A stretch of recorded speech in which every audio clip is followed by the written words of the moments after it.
Heracles was the son of Zeus, but he was born into the family of a mortal king.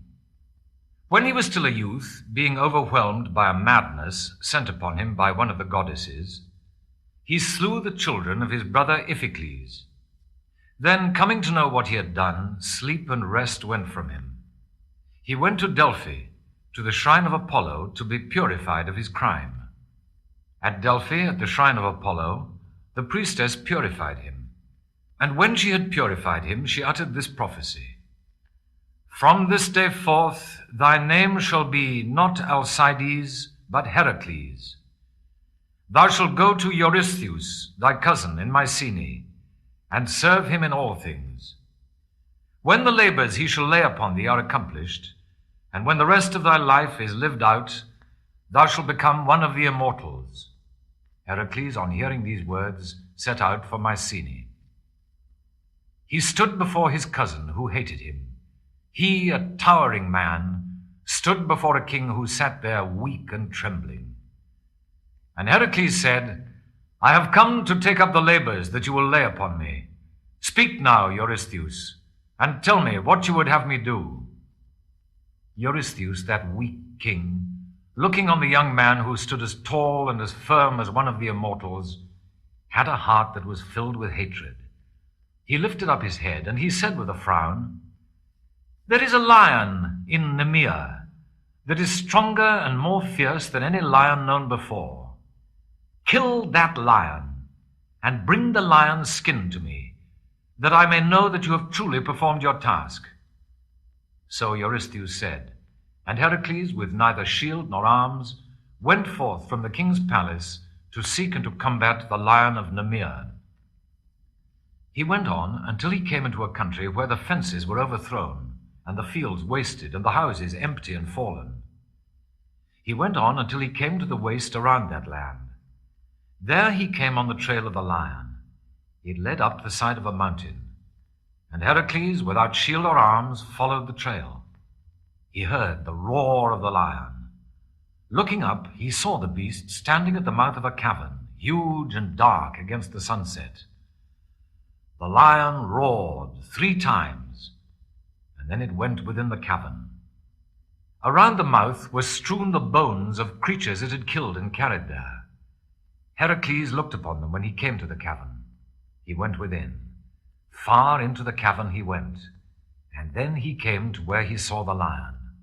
It was sleeping. Heracles viewed the terrible bulk of the lion, and then he looked upon his own knotted hands and arms. He remembered that it was told of him that while still a child of 8 months, he had strangled a great serpent that had come to his cradle to devour him. He had grown, and his strength had grown too. So he stood, measuring his strength and the size of the lion. The breath from its mouth and nostrils came heavily to him as the beast slept, gorged with its prey. Then the lion yawned. Heracles sprang on it and put his great hands upon its throat. No growl came out of its mouth, but the great eyes blazed, while the terrible paws tore at Heracles. Against the rock, Heracles held the beast. Strongly he held it, choking it through the skin that was almost impenetrable. Terribly the lion struggled, but the strong hands of the hero held around its throat until it struggled no more. Then Heracles stripped off that impenetrable skin from the lion's body. He put it upon himself for a cloak. Then, as he went through the forest, he pulled up a young oak tree and trimmed it and made a club for himself. With the lion's skin over him, that skin that no spear or arrow could pierce, and carrying the club in his hand, he journeyed on until he came to the palace of King Eurystheus.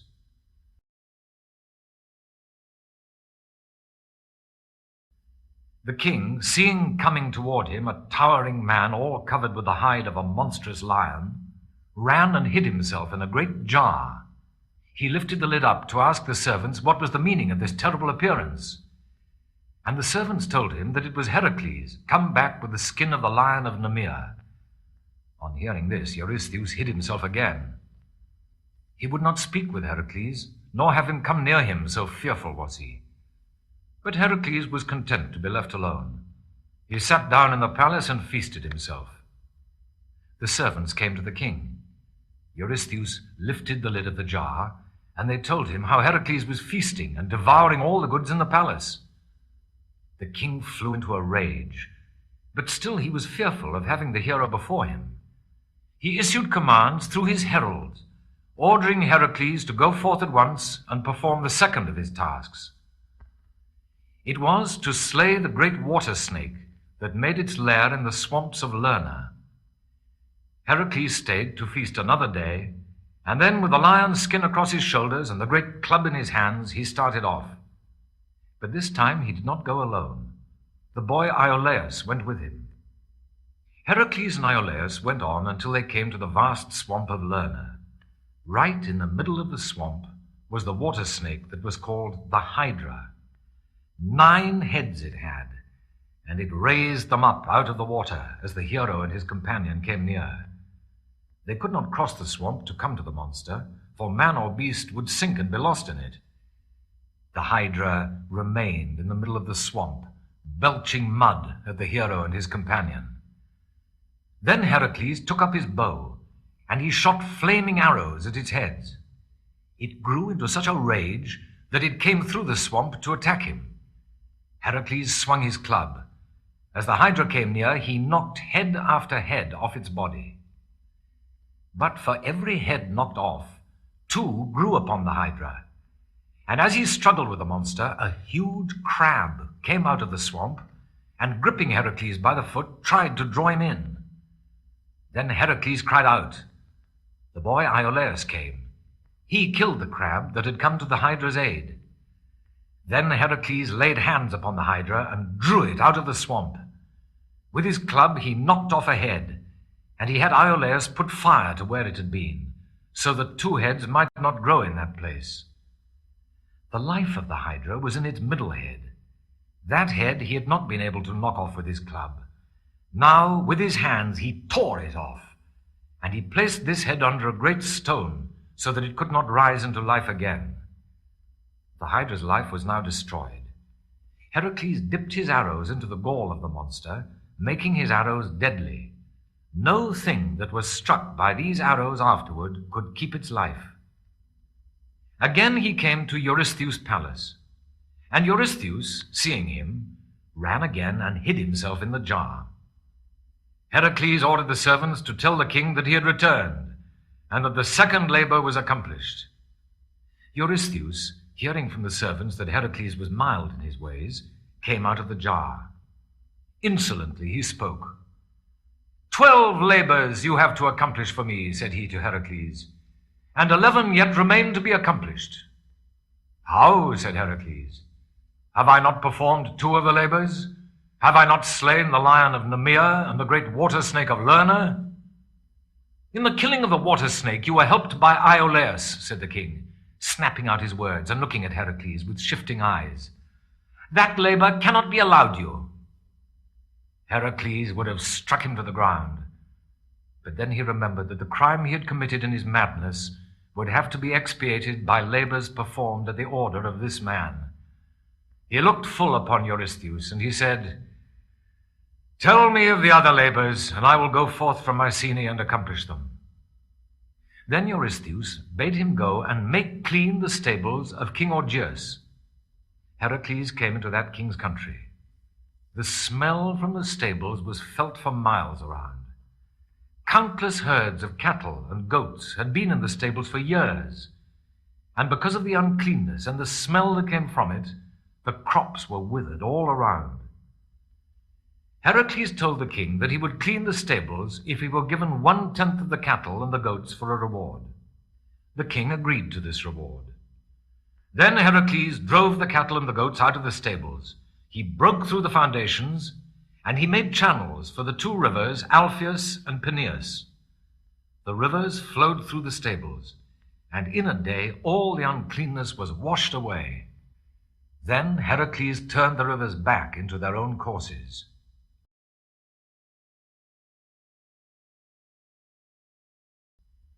He was not given the reward he had bargained for, however.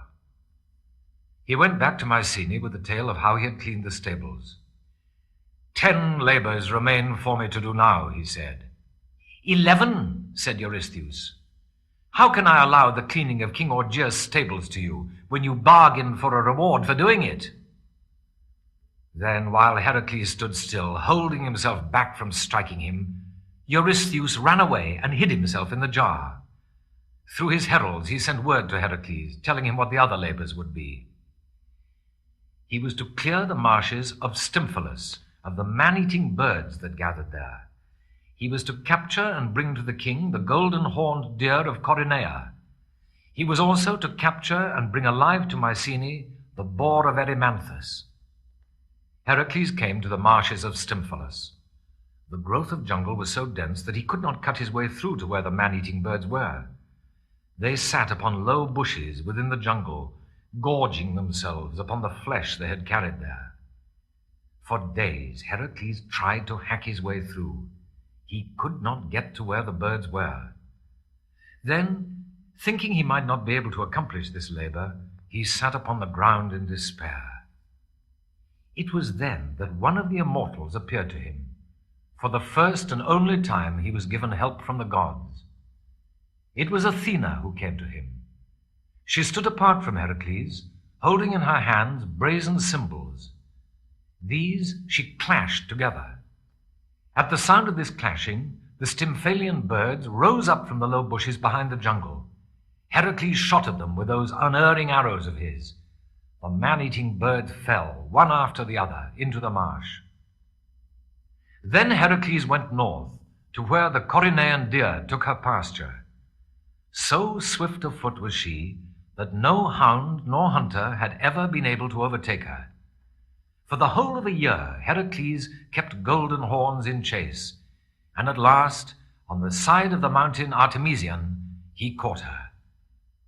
Artemis, the goddess of the wild things, would have punished Heracles for capturing the deer, but the hero pleaded with her, and she relented and agreed to let him bring the deer to Mycenae and show her to King Eurystheus. And Artemis took charge of golden horns, while Heracles went off to capture the Erymanthian boar. He came to the city of Psophis, the inhabitants of which were in deadly fear because of the ravages of the boar. Heracles made his way up the mountain to hunt it. Now on this mountain a band of centaurs lived, and they, knowing him since the time he had been fostered by Charon, welcomed Heracles. One of them, Pholus, took Heracles to the great house where the centaurs had their wine stored. Seldom did the centaurs drink wine. A draught of it made them wild, and so they stored it away, leaving it in the charge of one of their band. Heracles begged Pholus to give him a draught of wine. After he had begged again and again, the centaur opened one of his great jars. Heracles drank wine and spilled it. Then the centaurs that were without smelt the wine and came hammering at the door, demanding the draughts that would make them wild. Heracles came forth to drive them away. They attacked him. Then he shot at them with his unerring arrows, and he drove them away. Up the mountain and away to far rivers the centaurs raced, pursued by Heracles with his bow. One was slain, Pholus, the centaur who had entertained him. By accident, Heracles dropped a poisoned arrow on his foot. He took the body of Pholus up to the top of the mountain and buried the centaur there. Afterward, on the snows of Erymanthus, he set a snare for the boar and caught him there. Upon his shoulders he carried the boar to Mycenae, and he led the deer by her golden horns. When Eurystheus had looked upon them, the boar was slain, but the deer was loosed, and she fled back to the mountain Artemision.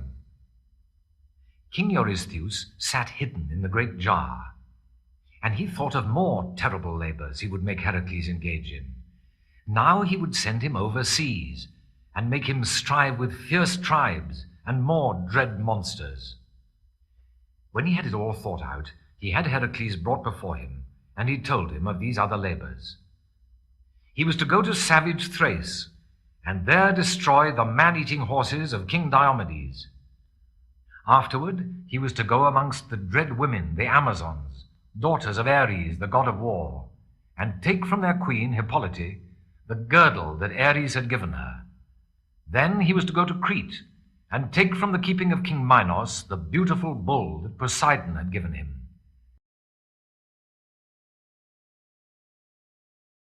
Afterward, he was to go to the island of Erythea and take away from Geryoneus, the monster that had 3 bodies instead of 1, the herd of red cattle that the 2-headed hound Orthus kept guard over.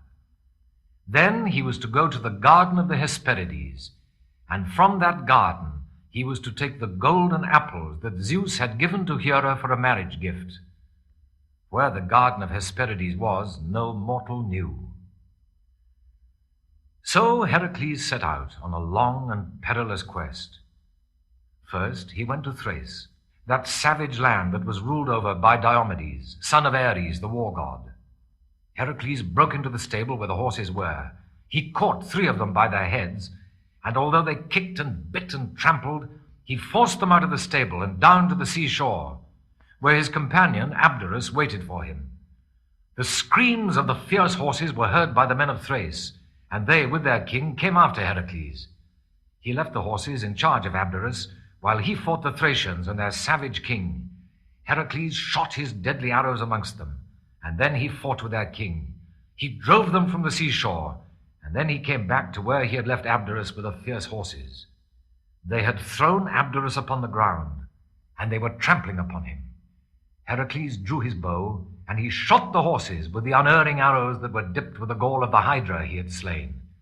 Screaming, the horses of King Diomedes raced toward the sea, but one fell, and another fell, and then, as it came to the line of the foam, the 3rd of the fierce horses fell.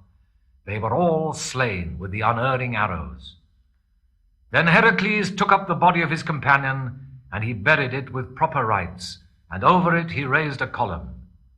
Afterward, around that column, a city that bore the name of Heracles' friend was built. Then toward the sea he went.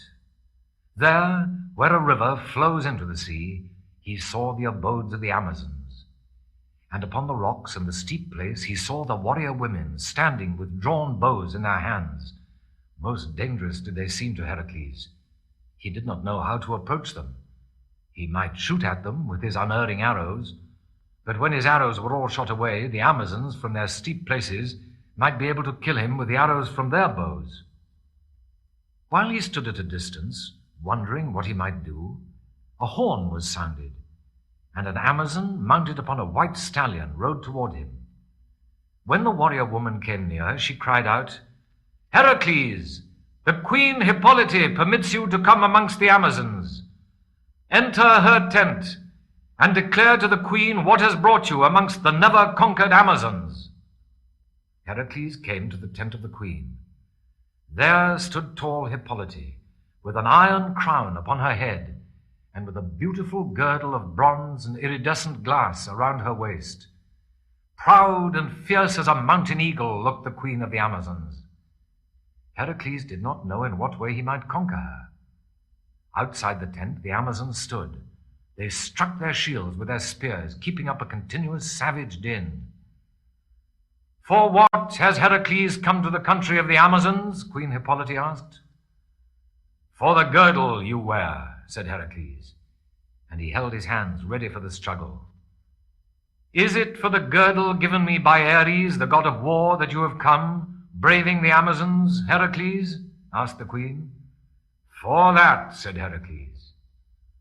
"I would not have you enter into strife with the Amazons," said Queen Hippolyte. And so saying, she drew off the girdle of bronze and iridescent glass, and she gave it into his hands. Heracles took the beautiful girdle into his hands. Fearful he was that some piece of guile was being played upon him.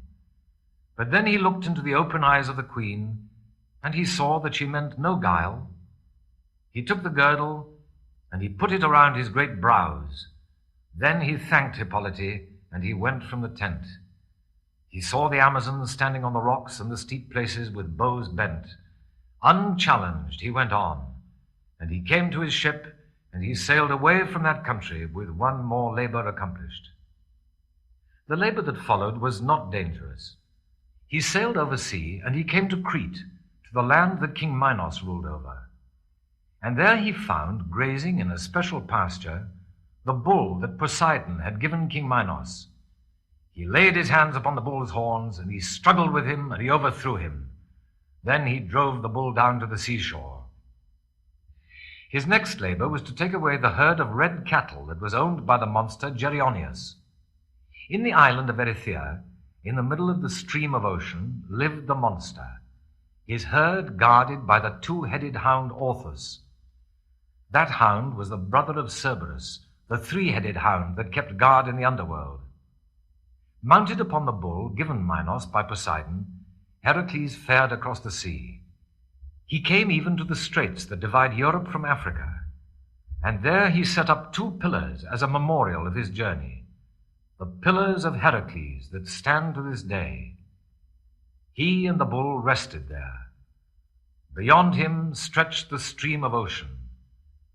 The island of Erythea was there, but Heracles thought that the bull would not be able to bear him so far. And there the sun beat upon him, and drew all strength away from him, and he was dazed and dazzled by the rays of the sun. He shouted out against the sun, and in his anger he wanted to strive against the sun. Then he drew his bow and shot arrows upward.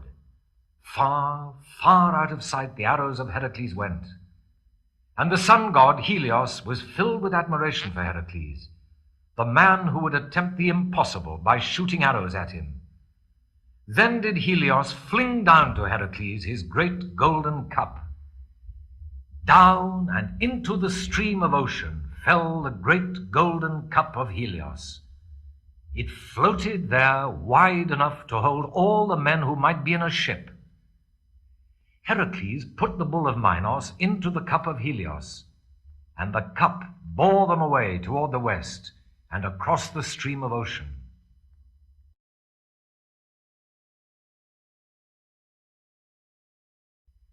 Thus Heracles came to the island of Erythea. All over the island straggled the red cattle of Geryoneus, grazing upon the rich pastures. Heracles, leaving the bull of Minos in the cup, went upon the island. He made a club for himself out of a tree, and he went toward the cattle. The hound Orthus bayed and ran toward him. The two-headed hound that was the brother of Cerberus sprang at Heracles with poisonous foam upon his jaws. Heracles swung his club and struck the 2 heads off the hound, and where the foam of the hound's jaws dropped down, a poisonous plant sprang up. Heracles took up the body of the hound and swung it around and flung it far out into the ocean. Then the monster Geryoneus came upon him. 3 bodies he had instead of 1. He attacked Heracles by hurling great stones at him. Heracles was hurt by the stones. And then the monster beheld the cup of Helios, and he began to hurl stones at the golden thing, and it seemed that he might sink it in the sea and leave Heracles without a way of getting from the island. Heracles took up his bow, and he shot arrow after arrow at the monster, and he left him dead in the deep grass of the pastures. Then he rounded up the red cattle, the bulls and the cows, and he drove them down to the shore and into the golden cup of Helios, where the bull of Minos stayed. Then back across the stream of ocean the cup floated, and the bull of Crete and the cattle of Geryoneus were brought past Sicily and through the straits called the Hellespont. To Thrace, that savage land, they came. Then Heracles took the cattle out, and the cup of Helios sank in the sea. Through the wild lands of Thrace he drove the herd of Geryoneus and the bull of Minos, and he came into Mycenae once more. But he did not stay to speak with Eurystheus. He started off to find the garden of the Hesperides, the daughters of the evening land. Long did he search, but he found no one who could tell him where the garden was. And at last he went to Charon, on the mountain Pelion. And Charon told Heracles what journey he would have to make to come to the Hesperides, the daughters of the evening land.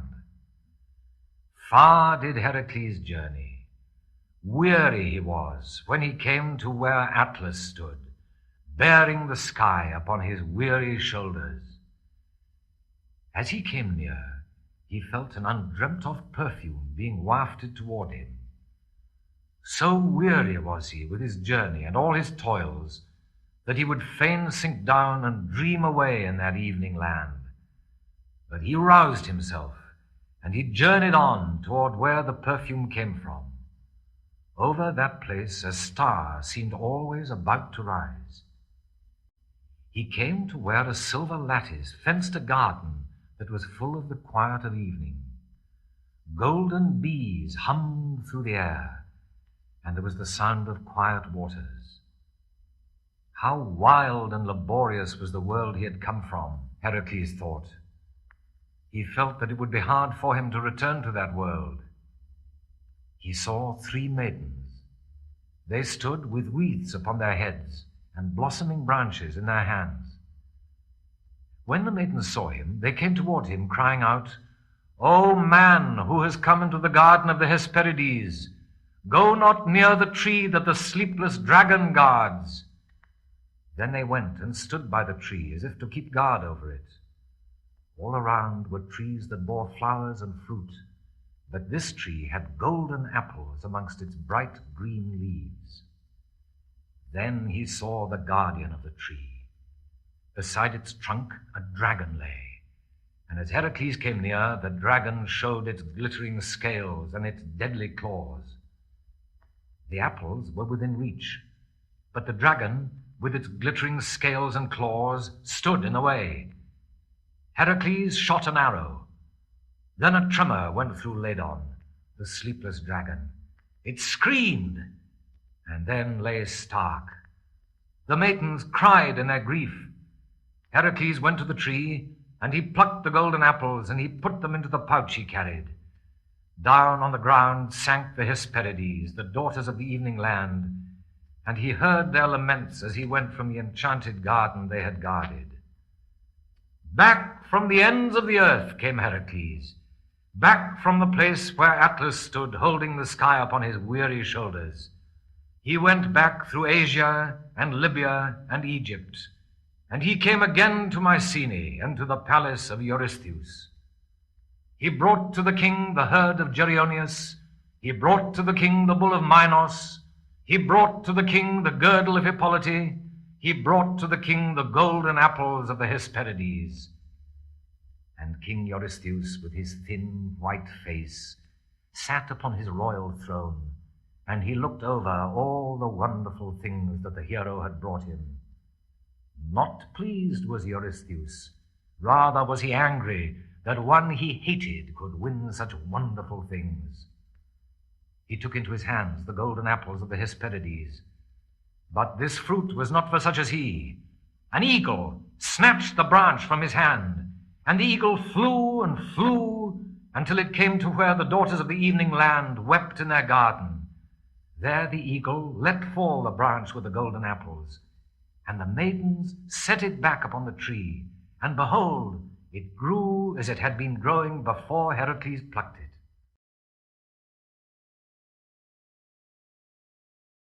The next day, the heralds of Eurystheus came to Heracles, and they told him of the last labor that he would have to set out to accomplish. This time he would have to go down into the underworld and bring up from King Aidoneus' realm Cerberus, the 3-headed hound. Heracles put upon him the impenetrable lion skin and set forth once more. This might indeed be the last of his life's labors. Cerberus was not an earthly monster, and he who would struggle with Cerberus in the underworld would have the gods of the dead against him. But Heracles went on. He journeyed to a cave, which was an entrance to the underworld. Far into that dismal cave he went, and then down, down, until he came to Acheron, that dim river that has beyond it only the people of the dead. Cerberus bayed at him from the place where the dead crossed the river. Knowing that he was no shade, the hound sprang at Heracles, but he could neither bite nor tear through that impenetrable lion skin. Heracles held him by the neck of his middle head, so that Cerberus was neither able to bite nor tear nor bellow. Then to the brink of Acheron came Persephone, queen of the underworld. She declared to Heracles that the gods of the dead would not strive against him if he promised to bring Cerberus back to the underworld, carrying the hound downward again as he carried him upward. This Heracles promised. He turned around and he carried Cerberus, his hands around the monster's neck while foam dripped from his jaws.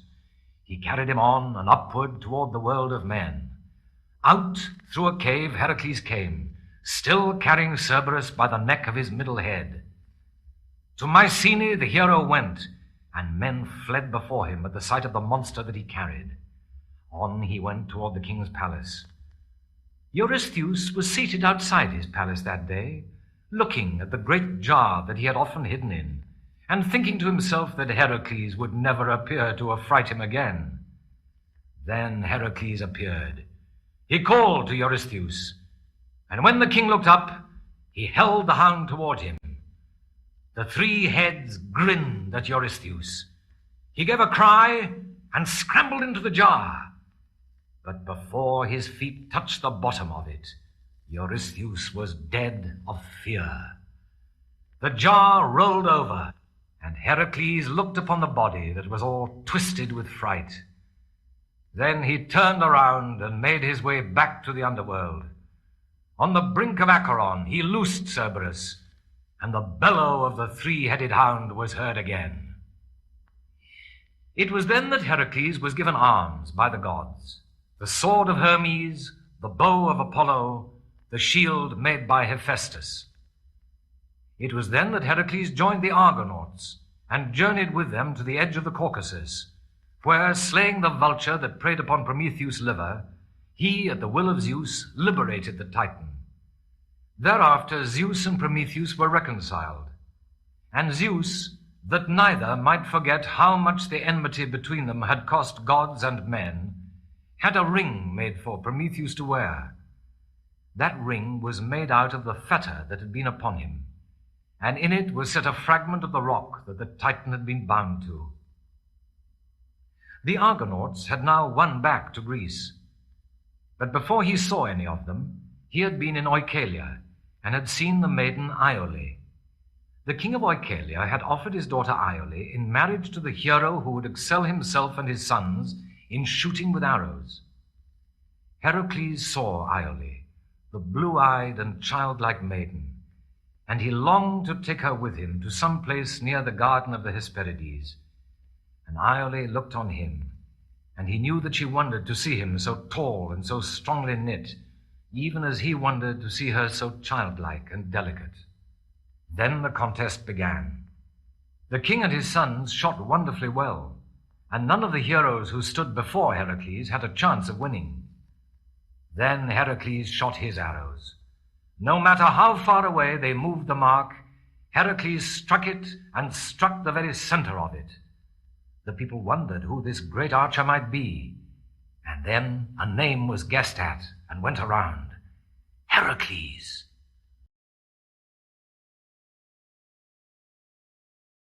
When the king heard the name of Heracles, he would not let him strive in the contest any more, for the maiden Iole would not be given as prize to one who had been mad, and whose madness might afflict him again. So the king said, speaking in judgment in the marketplace. Rage came on Heracles when he heard this judgment given. He would not let his rage master him, lest the madness that was spoken of should come with his rage. So he left the city of Oichalia, declaring to the king and the people that he would return. It was then that, wandering down to Crete, he heard of the Argonauts being near, and afterward he heard of them being in Caledon, hunting the boar that ravaged Aeneas' country. To Caledon Heracles went. The heroes had departed when he came into the country, and all the city was in grief for the deaths of Prince Meleagris and his two uncles. On the steps of the temple where Meleagris and his uncles had been brought, Heracles saw Deianira, Meleagris' sister. She was pale with her grief, this tall woman of the mountains. She looked like a priestess, but also like a woman who could cheer camps of men with her counsel, her bravery, and her good companionship. Her hair was very dark, and she had dark eyes. Straightway she became friends with Heracles, and Heracles forgot Iole, the the childlike maiden whom he had seen in Orcalia. He made himself a suitor for Deianira, and those who protected her were glad of Heracles' suit, and they told him they would give him the maiden to marry as soon as the mourning for Prince Meleagris and his uncles was over. Heracles stayed in Caledon, happy with Deianira, who had so much beauty, wisdom, and bravery. But then a dreadful thing happened in Caledon. By an accident, while using his strength unthinkingly, Heracles killed a lad who was related to Deianira. He might not marry her now until he had taken punishment for slaying one who was close to her in blood. As a punishment for the slaying, it was judged that Heracles should be sold into slavery for 3 years. At the end of his 3 years' slavery, he could come back to Caledon and wed Deianira. And so Heracles and Deianira were parted. He was sold as a slave in Lydia. The one who bought him was a woman, a widow, named Omphale. To her house Heracles went, carrying his armor and wearing his lion's skin. And Omphale laughed to see this tall man dressed in a lion's skin coming to her house to do a servant's tasks for her. She and all in her house kept up fun with Heracles. They would set him to do housework, to carry water, and set vessels on the tables, and clear the vessels away. Omphale set him to spin with a spindle, as the women did. And often she would put on Heracles' lion's skin and go about dragging his club, while he, dressed in woman's garb, washed dishes and emptied pots. But he would lose patience with these servants' tasks, and then Omphale would let him go away and perform some great exploit. Often he went on long journeys and stayed away for long times. It was while he was in slavery to Omphale that he liberated Theseus from the dungeon in which he was held with Pirithous. And it was while he still was in slavery that he made his journey to Troy. At Troy, he helped to repair for King Laomedon the great walls that years before Apollo and Poseidon had built around the city. As a reward for this labor, he was offered the princess Hercyone in marriage. She was the daughter of King Laomedon and the sister of Priam. He helped to repair the wall, and 2 of the Argonauts were there to aid him. One was Peleus, and the other was Telamon. Peleus did not stay for long. Telamon stayed, and to reward Telamon, Heracles withdrew his own claim for the hand of the princess Hercyone. It was not hard on Heracles to do this, for his thoughts were ever upon Deianira. But Telamon rejoiced, for he loved Hercyone greatly. On the day they married, Heracles showed the 2 an eagle in the sky. He said it was sent as an omen to them, an omen for their marriage. And in memory of that omen, Telamon named his son Aias, that is, eagle.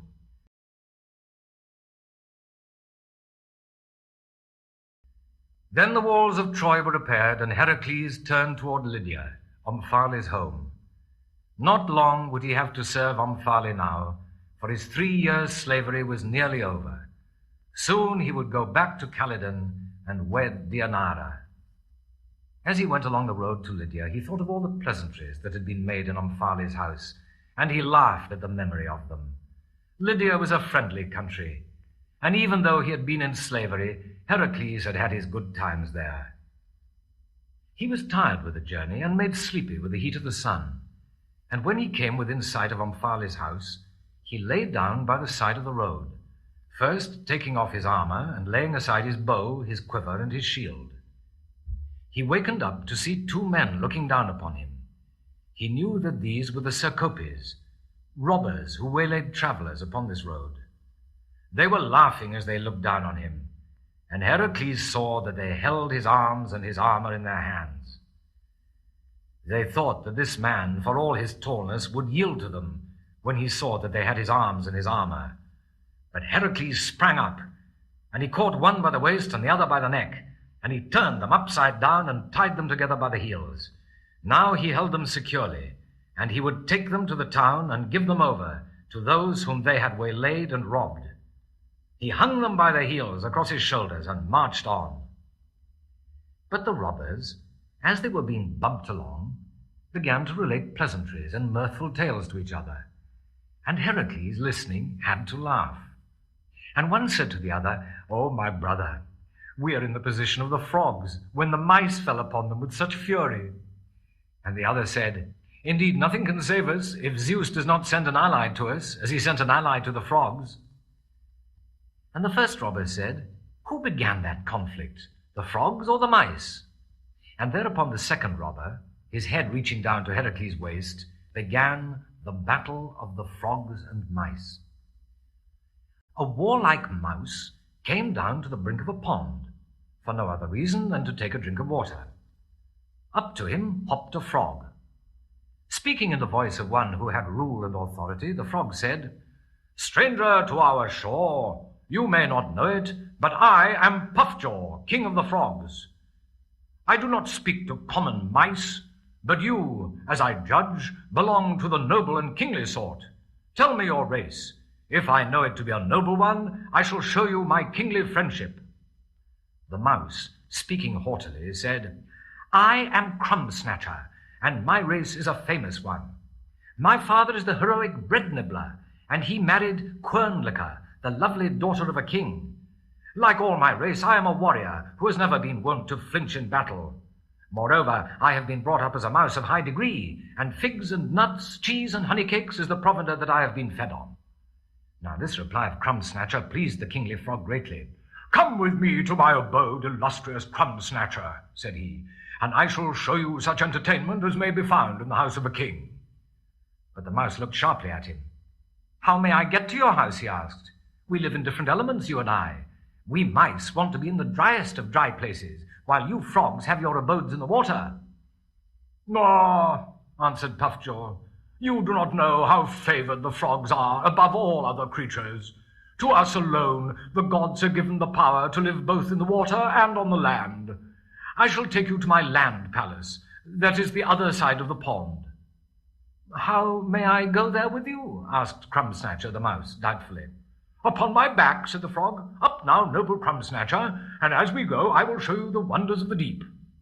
He offered his back, and Crumb Snatcher bravely mounted. The mouse put his forepaws around the frog's neck. Then Puffjaw swam out. Crumb Snatcher at first was pleased to feel himself moving through the water, but as the dark waves began to rise, his mighty heart began to quail. He longed to be back upon the land. He groaned aloud.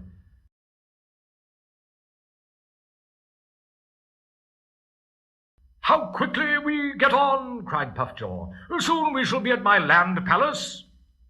Heartened by this speech, Crumb Snatcher put his tail into the water and worked it as a steering oar.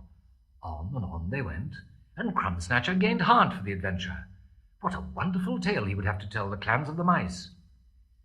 But suddenly, out of the depths of the pond, a water snake raised his horrid head.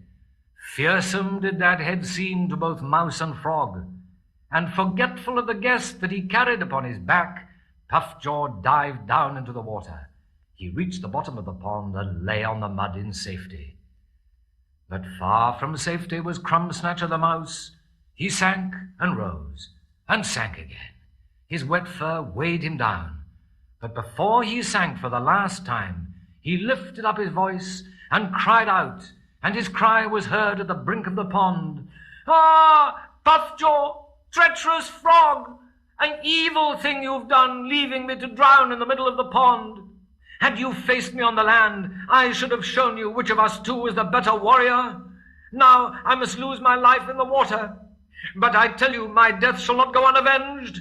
The cowardly frogs will be punished for the ill they've done to me, who am the son of the king of the mice." Then Crumb Snatcher sank for the last time. But Lip Platter, who was at the brink of the pond, had heard his words. Straightway this mouse rushed to the hole of Bread Nibbler and told him of the death of his princely son. Bread Nibbler called out the clans of the mice. The warrior mice armed themselves, and this was the grand way of their arming. First the mice put on greaves that covered their forelegs. These they made out of bean shells broken in two. For shield each had a lamp centerpiece. For spears they had the long bronze needles that they had carried out of the houses of men. So armed and so accoutred, they were ready to war upon the frogs. And Bread Nibbler, their king, shouted to them, "Fall upon the cowardly frogs, and leave not one alive upon the bank of the pond. Henceforth That bank is ours, and ours only! Forward!" And on the other side, Puffjaw was urging the frogs to battle. "Let us take our places on the edge of the pond," he said, "and when the mice come amongst us, let each catch hold of one and throw him into the pond. Thus we will get rid of these dry bobs, the mice." The frogs applauded the speech of their king, and straightway they went to their armor and their weapons. Their legs they covered with the leaves of mallow. For breastplates they had the leaves of beets.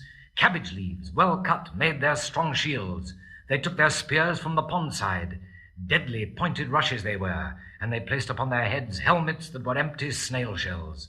So armed and so accoutred, they were ready to meet the grand attack of the mice. When the robber came to this part of the story, Heracles halted his march, for he was shaking with laughter. The robber stopped in his story. Heracles slapped him on the leg and said, "What more of the heroic exploits of the mice?" The second robber said, "I know no more, but perhaps my brother at the other side of you can tell you of the mighty combat between them and the frogs." Then Heracles shifted the first robber from his back to his front, and the first robber said, "I will tell you what I know about the heroical combat between the frogs and the mice." And thereupon he began. The gnats blew their trumpets. This was the dread signal for war. Bread Nibbler struck the first blow. He fell upon Loudcrier the frog and overthrew him. At this, Loudcrier's friend, Reedy, threw down spear and shield and dived into the water. This seemed to presage victory for the mice. But then Waterlarker, the most warlike of the frogs, took up a great pebble and flung it at Ham Nibbler, who was then pursuing Reedy. Down fell Ham Nibbler, and there was dismay in the ranks of the mice. Then Cabbage Climber, a great-hearted frog, took up a clod of mud and flung it full at a mouse that was coming furiously upon him. That mouse's helmet was knocked off, and his forehead was plastered with a clod of mud, so that he was well nigh blinded. It was then that victory inclined to the frogs. Bread Nibbler again came into the fray. He rushed furiously upon Puffjaw the king.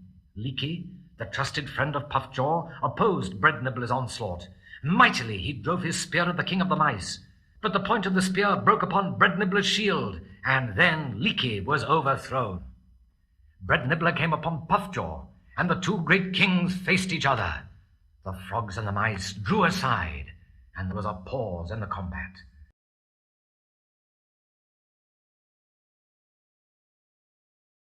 Bread Nibbler the mouse struck Puffjaw the frog terribly upon the toes. Puffjaw drew out of the battle. Now all would have been lost for the frogs, had not Zeus, the father of the gods, looked down upon the battle. "Dear, dear," said Zeus, "what can be done to save the frogs? They will surely be annihilated if the charge of yonder mouse is not halted." For the father of the gods, looking down, saw a warrior mouse coming on in the most dreadful onslaught of the whole battle. Slice Snatcher was the name of this warrior. He had come late into the field. He waited to split a chestnut in two and to put the halves upon his paws. Then, furiously dashing amongst the frogs, he cried out that he would not leave the ground until he had destroyed the race, leaving the bank of the pond a playground for the mice and for the mice alone. To stop the charge of Slice Snatcher, there was nothing for Zeus to do but to hurl the thunderbolt that is the terror of gods and men. Frogs and mice were awed by the thunder and the flame, but still the mice, urged on by Slice Snatcher, did not hold back from their onslaught upon the frogs. Now would the frogs have been utterly destroyed, but as they dashed on, the mice encountered a new and a dreadful army. The warriors in these ranks had mailed backs and curving claws. They had bandy legs and long stretching arms. They had eyes that looked behind them. They came on sideways. These were the crabs, creatures until now unknown to the mice. And the crabs had been sent by Zeus to save the race of the frogs from utter destruction. Coming upon the mice, they nipped their paws. The mice turned around, and they nipped their tails. In vain, the boldest of the mice struck at the crabs with their sharpened spears. Not upon the hard shells on the backs of the crabs did the spears of the mice make any dint. On and on their queer feet and with their terrible nippers the crabs went. Bread Nibbler could not rally them any more, and Slice Snatcher ceased to speak of the monument of victory that the mice would erect upon the bank of the pond. With their heads out of the water they had retreated to, the frogs watched the finish of the battle. The mice threw down their spears and shields and fled from the battleground. On went the crabs, as if they cared nothing for their victory, and the frogs came out of the water and sat upon the bank and watched them in awe. Heracles had laughed at the diverting tale that the robbers had told him. He could not bring them then to a place where they would meet with captivity or death. He let them loose upon the highway, and the robbers thanked him with high-flowing speeches, and they declared that if they should ever find him sleeping by the roadway again, they would let him lie. Saying this, they went away, and Heracles, laughing as he thought upon the great exploits of the frogs and mice, went on to Omphale's house. Omphale the widow received him mirthfully, and then set him to do tasks in the kitchen while she sat and talked to him about Troy and the affairs of King Laomedon. And afterward she put on his lion's skin and went about in the courtyard, dragging the heavy club after her. Mirthfully and pleasantly she made the rest of his time in Lydia pass for Heracles, and the last day of his slavery soon came, and he bade good-bye to Omphale, that pleasant widow, and to Lydia, and he started off for Calydon to claim his bride Deianira. Beautiful indeed Deianira looked now that she had ceased to mourn for her brother, for the laughter that had been under her grief always now flashed out even when she looked priestess-like and of good counsel. Her dark eyes shone like stars, and her being had the spirit of one who wanders from camp to camp, always greeting friends and leaving friends behind her. Heracles and Deianira wed, and they set out for Tiryns, where a king had left a kingdom to Heracles. They came to the river Avernus. Heracles could have crossed the river by himself, but he could not cross it at the part he came to, carrying Deianira. He and she went along the river, seeking a ferry that might take them across. They wandered along the side of the river, happy with each other, and they came to a place where they had sight of a centaur.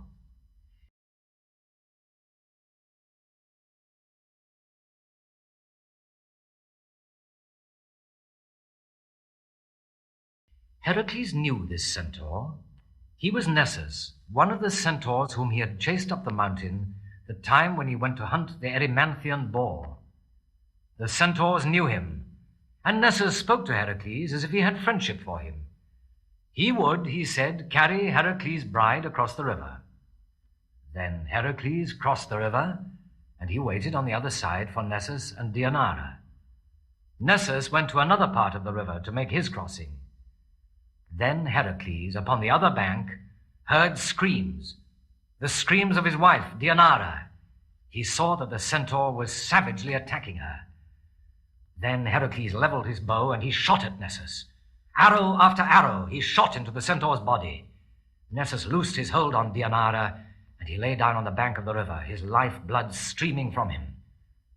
Then Nessus, dying, but with his rage against Heracles unabated, thought of a way by which the hero might be made to suffer for the death he had brought upon him. He called to Deianira, and she, seeing he could do her no more hurt, came close to him. He told her that in repentance for his attack upon her, he would bestow a great gift upon her. She was to gather up some of the blood that flowed from him. His blood, the centaur said, would be a love philter, and if ever her husband's love for her waned, it would grow fresh again if she gave to him something from her hands that would have this blood upon it. Deianira, who had heard from Heracles of the wisdom of the centaurs, believed what Nessus told her. She took a phial and let the blood pour into it. Then Nessus plunged into the river and died there, as Heracles came up to where Deianira stood. She did not speak to him about the centaur's words to her, nor did she tell him that she had hidden away the phial that had Nessus' blood in it. They crossed the river at another point, and they came after a time to Tiryns, and to the kingdom that had been left to Heracles. There Heracles and Deianira lived, and a son who was named Hylos was born to them. After a time, Heracles was led into a war with Eurytus, who was king of Oichalia. Word came to Deianira that Oichalia was taken by Heracles, and that the king and his daughter Iole were held captive. Deianira knew that Heracles had once tried to win this maiden for his wife, and she feared that the sight of Iole would bring his old longing back to him. She thought upon the words that Nessus had said to her, and even as she thought upon them, messengers came from Heracles to ask her to send him a robe, a beautifully woven robe that she had, that he might wear it while making a sacrifice. Deianira took down the robe. Through this robe, she thought, the blood of the centaur could touch Heracles, and his love for her would revive. Thinking this, she poured Nessus' blood over the robe. Heracles was in Oichalia when the messengers returned to him. He took the robe that Deianira sent, and he went to a mountain that overlooked the sea, that he might make the sacrifice there. Iole went with him. Then he put on the robe that Deianira had sent. When it touched his flesh, the robe burst into flame. Heracles tried to tear it off, but deeper and deeper into his flesh the flames went. They burned and burned, and none could quench them. Then Heracles knew that his end was near. He would die by fire, and knowing that, he piled up a great heap of wood, and he climbed upon it. There he stayed with a flaming robe burning into him, and he begged of those who passed to fire the pile, that his end might come more quickly. None would fire the pile. But at last there came that way a young warrior named Philoctetes, and Heracles begged of him to fire the pile. Philoctetes, knowing that it was the will of the gods that Heracles should die that way, lighted the pile. For that Heracles bestowed upon him his great bow and his unerring arrows. And it was this bow and these arrows, brought from Philoctetes, that afterward helped to take Priam's city. The pile that Heracles stood upon was fired. High up above the sea the pile burned. All who were near that burning fled, all except Iole, that childlike maiden. She stayed and watched the flames mount up and up. They wrapped the sky, and the voice of Heracles was heard calling upon Zeus. Then a great chariot came, and Heracles was borne away to Olympus. Thus, after many labors, Heracles passed away, a mortal passing into an immortal being, in a great burning high above the sea.